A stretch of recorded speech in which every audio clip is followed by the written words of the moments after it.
আসসালামু আলাইকুম ওরহমতুল্লাহি ওবরাকাতুহ।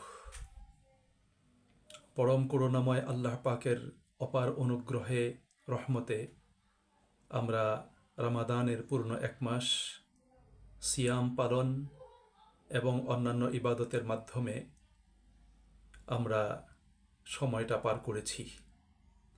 রমাদানে বিভিন্নমুখী ইবাদতের মাধ্যমে আমরা আল্লাহ তাআলার নৈকট্য লাভের চেষ্টা করেছি। আল্লাহ তাআলার সন্তুষ্টি অর্জনের, তার ভালোবাসা প্রাপ্তির জন্য আমরা প্রত্যেকেই চেষ্টা করেছি।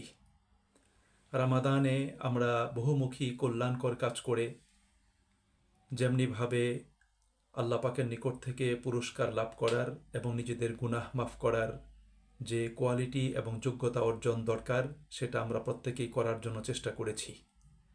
মাহে রামাদানে আমরা প্রত্যেকেই ইমানি এবং আমলি একটা পরিবেশের মধ্যে আবহে আমরা দিনাতিপাত করেছিলাম। প্রত্যেকের মাঝেই ইবাদত এবং আমলের ক্ষেত্রে উৎসাহ উদ্দীপনা বিরাজমান ছিল। সম্মানিত ভাই এবং বন্ধুরা, মাহে রামাদান চলে গিয়েছে এবং মাহে রামাদান চলে যাওয়ার পরে গতকালকে আমরা ঈদ উল ফিতর উদযাপন করেছি। রামাদান এবং ঈদ পরবর্তী সময়ে একজন মুমিন নারী ও পুরুষের জীবনের পরিকল্পনা এবং কর্মসূচি কেমন হওয়া দরকার, কিভাবে তার জীবন পরিচালনা দরকার, তার দৈনন্দিন কাজগুলো কিভাবে সুসম্পন্ন করা দরকার, সে বিষয়ে আমি কয়েকটি দিক নির্দেশনা উপস্থাপন করছি। প্রথমত, রামাদান পরবর্তী সময়ে আমাদেরকে মৌলিক ইবাদতের হেফাজত করতে হবে, বিশেষ করে ৫ ওয়াক্ত সালাত। রামাদানে আমরা যথাসময়ে যথাযথভাবে, বিশেষ করে পুরুষ মানুষেরা মসজিদে জামাতের সাথে সালাত আদায় করেছি। রামাদান পরবর্তী সময়ে আমাদের সালাত যেন বিনষ্ট না হয় এবং সালাত আদায়ের ক্ষেত্রে আমাদের অলসতা এবং শৈথিল্য যেন দেখা না দেয়। দ্বিতীয়ত, রামাদানে আমরা যেহেতু জামাতের সাথে মসজিদে সালাত আদায় করেছি, মসজিদের সাথে আমাদের একটা সম্পর্ক তৈরি হয়েছে। আমাদের প্রত্যেককেই রামাদান পরবর্তী সময়ে জামাতের সাথে সালাত আদায় করতে হবে এবং মসজিদের সাথে আমাদের সম্পর্ক বজায় রাখতে হবে। আমাদের যাতে মসজিদের সাথে সম্পর্ক বিনষ্ট হয়ে না যায়, সেদিকে আমাদের প্রত্যেককে খেয়াল রাখতে হবে। রামাদানে আমরা প্রত্যেকেই কোরআন পড়েছি, কোরআনের তেলাওয়াত শুনেছি। বিশেষ করে তারাবির সালাতে দীর্ঘ সময় আমরা কোরআন শুনেছি এবং পুরো এক মাস তারাবির সালাতে আমরা কোরআন তেলাওয়াত শুনে খতমে কোরআন সুসম্পন্ন করেছি। রামাদান পরবর্তী সময়ে আমাদেরকে অবশ্যই কোরআন পড়া, অধ্যয়ন অব্যাহত রাখতে হবে। আমাদেরকে বুঝে বুঝে কোরআন পড়তে হবে, কোরআনের ছায়াতলে অবস্থান করতে হবে, কোরআনের সাথে পথ চলতে হবে এবং কোরআনের সৌরভ মানুষের কাছে ছড়িয়ে দিতে হবে। অর্থাৎ কোরআনের দিকে মানুষকে দাওয়াত দিতে হবে, আহ্বান জানাতে হবে এবং কোরআনের হুকুম আহকাম পালনের ব্যাপারে মানুষকে উৎসাহ এবং উদ্দীপনা যোগাতে হবে।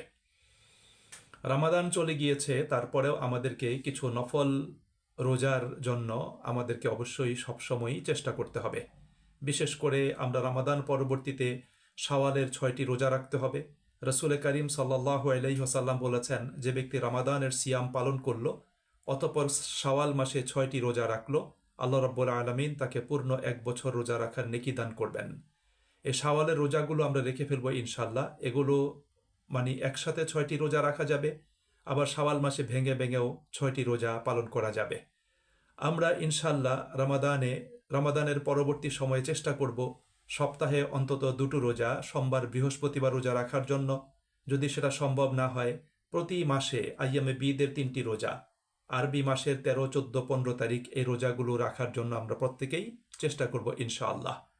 আমরা রামাদান পরবর্তী সময়ে প্রতিদিন কিছু নফল আমল করার জন্য চেষ্টা করব। নফল সালাত, জিকির আসকার, দোয়া মুনাজাত, দুরূদ শরীফ পাঠ, দান সাদাকা সহ কিছু নফল আমল আমরা প্রতিদিন করার জন্য চেষ্টা করব। রামাদানে আমরা কিয়ামুল লাইল করেছি, তাহাজ্জুদের সালাত আদায় করেছি, তারাবির সালাত আদায় করেছি। রামাদান পরবর্তী সময়ে আমরা যেন রাতের সেই ইবাদতটাকে টোটালি পরিত্যাগ না করি। আমরা মনে রাখতে হবে, আমাদের তারাবির সালাত ছিল রামাদানের সুন্নাহ আর কিয়ামুল লাইল এবং তাহাজ্জুদ হলো সারা বছরেরই সুন্নাহ। এই জন্য রাতের একটা সময় আল্লাহ পাকের জন্য আমাদের বরাদ্দ করা, রাতে ঘুম থেকে উঠে তাহাজ্জুদের সালাত আদায় করা, কোরআন তেলাওয়াত করা, আল্লাহ পাকের কাছে দোয়া মোনাজাত করা, ইস্তেগফার করা, এটা খুবই লাভজনক একটা আমল। রামাদান পরবর্তী সময় আমাদের সবসময় আল্লাহ পাকের স্মরণে, জিকির আসকারে, তাসবিহ তাহলিল পাঠে নিজেদেরকে একটু ব্যস্ত রাখতে হবে। এবং এটা আমরা সারাদিনই আমাদের অবসর সময়গুলোতে কাজের ফাঁকে ফাঁকে আমরা এই আমলটা অব্যাহত রাখতে পারবো। রামাদান চলে গিয়েছে, রামাদানে আমরা অনেকেই আমল করেছি। এখন রামাদানের আমল নিয়ে আমরা যেন অহংকার এবং প্রদর্শনী যাতে করে না বেড়াই, আমাদের ভিতর যাতে অহংকার এবং দাম্ভিকতা যাতে তৈরি না হয়, সেদিকে আমাদেরকে অবশ্যই খেয়াল রাখতে হবে। ইবাদতের মাধ্যমে বিনয় তৈরি হতে হবে, আমাদের বিনয়ী হতে হবে এবং আল্লাহ পাকের দরবারে সবসময় দোয়া করতে হবে আল্লাহ যেন আমাদের রামাদানের কৃত আমলগুলো তিনি কবুল করে নেন। সম্মানিত ভাই এবং বন্ধুরা, রামাদানে আমরা মন্দ কাজের যে চাদর আমাদের গা থেকে আমরা অপসারণ করেছিলাম, আমরা মন্দ কাজ থেকে দূরে ছিলাম, মন্দ কথা থেকে, গর্হিত বিষয় থেকে দূরে ছিলাম। রামাদান পরবর্তী সময়ে আমরা যেন আবার মন্দ বিষয়ের, মন্দ কাজের চাদরটাকে নিজের গায়ে না জড়াই। অর্থাৎ আমাদেরকে সকল প্রকার মন্দ গর্হিত কাজ থেকে, বিষয় থেকে আমাদেরকে দূরে থাকতে হবে। রামাদানে আমাদের পারিবারিক এবং সামাজিক ভ্রাতৃত্ব, সৌহার্দ্য, সম্প্রীতির যে ভাবধারা যেটা তৈরি হয়েছিল, রামাদান পরবর্তী সময়ে আমাদের পারিবারিক এবং সামাজিক আত্মীয় স্বজনের মাঝে এবং সমাজের আমাদের যারা আছেন প্রতিবেশী তাদের মাঝে সেই সম্প্রীতিমূলক, ভ্রাতৃত্ব সুলভ সেই ভাবধারা যেন অব্যাহত থাকে, সেদিকে আমাদের প্রত্যেককে খেয়াল রাখতে হবে। আমাদের জিহ্বাকে সংযত রাখতে হবে, জিহ্বাকে নিয়ন্ত্রণে রাখতে হবে, আমাদেরকে গর্হিত কথা বলা থেকে আমাদেরকে বিরত থাকতে হবে। বিশেষ করে অন্যের দোষ চর্চা, অন্যের দোষ নিয়ে আলোচনা, গীবত করা, মিথ্যা কথা বলা, মিথ্যা সাক্ষ্য দান করা, এগুলো থেকে আমাদেরকে বিরত থাকতে হবে। আমাদেরকে মানুষকে ক্ষমা করে দিতে হবে। আল্লাহ পাকের নিকট থেকে ক্ষমা পেতে হলে মানুষকে ক্ষমা করতে হবে। আল্লাহ পাকের অনুগ্রহ লাভ করতে হলে মানুষের প্রতি দয়া, মায়া, মমতা প্রদর্শন করতে হবে। এবং সর্বশেষ যে কথাটি বলতে চাই, আমরা কিন্তু প্রত্যেক মুমিন মুসলমান নারী এবং পুরুষ আল্লাহ পাকের দ্বীনের জন্য আল্লাহ পাকের পক্ষ থেকে রিপ্রেজেন্টেটিভ। অর্থাৎ আমাদেরকে দ্বীনের মেসেজ অন্য মানুষের কাছে পৌঁছাতে হবে, দ্বীনের দাওয়াত মানুষের কাছে উপস্থাপন করতে হবে, দ্বীনের মৌলিক বিষয়গুলো মানুষের কাছে তাদের কাছে পৌঁছে দিতে হবে। এটা আমাদের অন্যতম গুরু দায়িত্ব। এগুলি যদি আমরা পালন করতে পারি এবং এই আমলের ধারাবাহিকতা এটা যদি আমরা অব্যাহত রাখতে পারি, ইনশাআল্লাহ আমরা সফলকাম হব, আমরা কামিয়াব হব। সুপ্রিয় ভাই এবং বোনেরা, রাসূল করিম সাল্লাল্লাহু আলাইহি ওয়াসাল্লাম বলেছেন, আল্লাহ রাব্বুল আলামিন ইবাদতের পরিমাণ কম হলেও তার ধারাবাহিকতা আল্লাহ তাআলা পছন্দ করেন। আল্লাহ নবী সাল্লাল্লাহু আলাইহি ওয়াসাল্লাম বলেছেন, আল্লাহ রাব্বুল আলামিন ওই ব্যক্তির ইবাদতকে পছন্দ করেন যে ব্যক্তি পরিমাণে কম হলেও ইবাদতটা ধারাবাহিকভাবে করে, নিয়মতান্ত্রিকভাবে করে, একবার শুরু করার পরে আর পরিত্যাগ করে না। এই জন্য মাহে রামাদানে আমরা ইবাদতের যে প্ল্যাটফর্মে দাঁড়িয়েছিলাম, ইবাদতের রাজপথ ধরে আমরা অগ্রসর হয়েছি, আমরা যেন এখান থেকে পিছু হটে না যাই, আমাদেরকে সেই বিষয়ে অবশ্যই খেয়াল রাখতে হবে। সম্মানিত ভাই এবং বন্ধুরা, একটা কথা মনে রাখতে হবে, রামাদান আমাদের নিকট থেকে চলে গিয়েছে, কিন্তু রামাদান যাওয়ার সময় কিন্তু আমাদেরকে একটা কথা বলে গিয়েছে। এটা হয়তো আমরা অনেকে শুনেছি, অনেকে শুনি নাই, কিন্তু এই কথাটা কিন্তু আমি নিজে শুনেছি রামাদানের নিকট থেকে। এই জন্য সেই কথাটা আমি আপনাদেরকে স্মরণ করিয়ে দিতে চাই।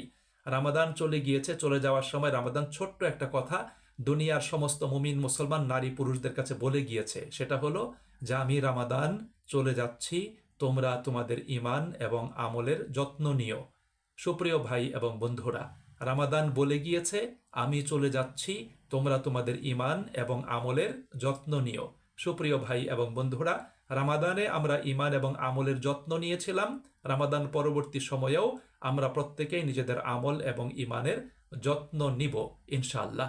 তাহলেই আল্লাহ পাকের রহমত এবং তার করুণার সেই শান্তিময় ছায়াতলে আমাদের অবস্থানটা সুনিশ্চিত হবে। আল্লাহ আমাদের সকলকে তৌফিক দান করুন, আল্লাহ আমাদের সকলকে কবুল করুন। আসসালামু আলাইকুম ওয়া রাহমাতুল্লাহি ওয়া বারাকাতুহু।